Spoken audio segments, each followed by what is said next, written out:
How much electricity does the United States demand each year? I don't know that number off the top of my head. Okay, it's 4 terawatts annually. Mm-hmm. So the Secretary of Energy didn't know it. The EPA doesn't know it. FERC probably doesn't know it. Who else doesn't know it in this country? And we're mandating electric vehicles.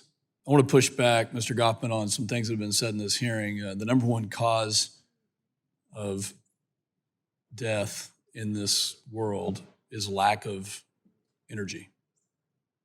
And there are many studies that suggest that the higher the CO2 emissions in a country, the higher the GDP, and the higher the life expectancy. And for us to be having an all-out assault from the EPA with rule after rule and weaponization after weaponization on liquid fuels and on primary sources of energy and on all the things that have made this country the richest, most powerful country in the world are just unbelievable.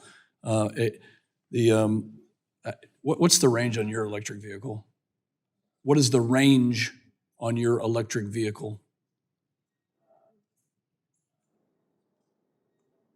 250?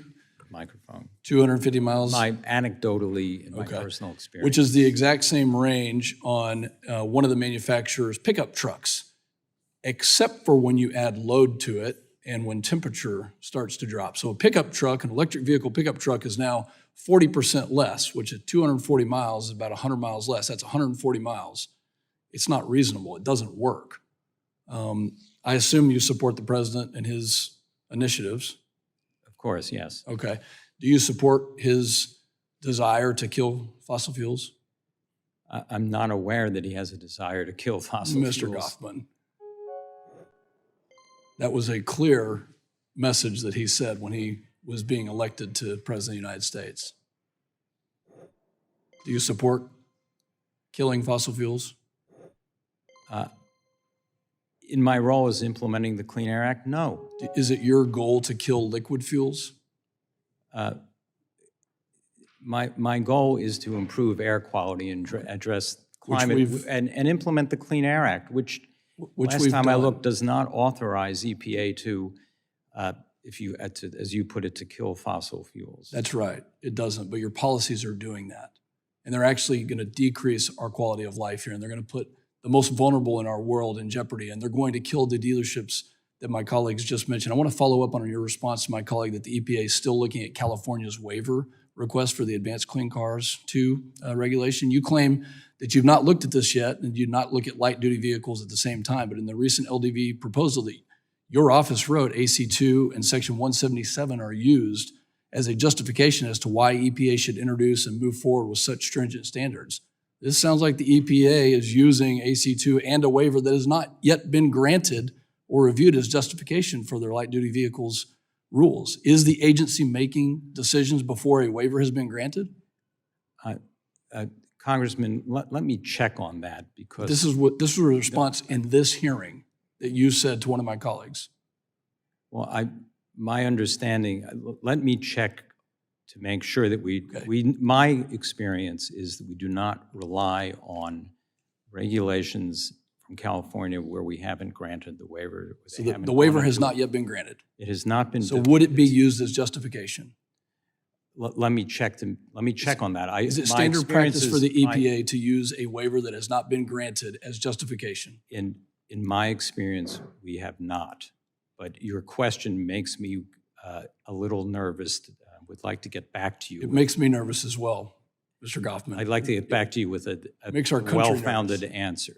How much electricity does the United States demand each year? I don't know that number off the top of my head. Okay, it's 4 terawatts annually. Mm-hmm. So the Secretary of Energy didn't know it. The EPA doesn't know it. FERC probably doesn't know it. Who else doesn't know it in this country? And we're mandating electric vehicles. What's the percentage increase in electricity demand if we get to the 2030 and 2035 mandates that your agency is pushing for and the administration is pushing for? What is the percentage increase that we will need? 0.4% in 2030 and 4% in 2050. Okay, so the Secretary of Energy sat right there 2 weeks ago And she said it's going to double our electricity demand. And you're giving me a much more accurate or at least specific answer. You guys have no idea how much demand is going to be there. Where is that electricity going to come from?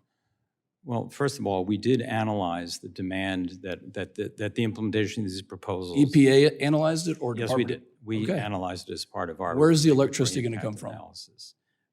It come from a diverse grid.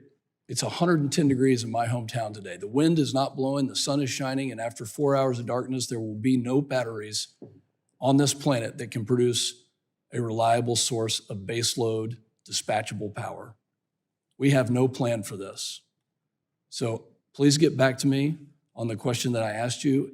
And if waivers are being used that have not been granted for justification, this is overreach to a point that we couldn't even imagine. Mr. Chairman, I know my time is up. I yield back.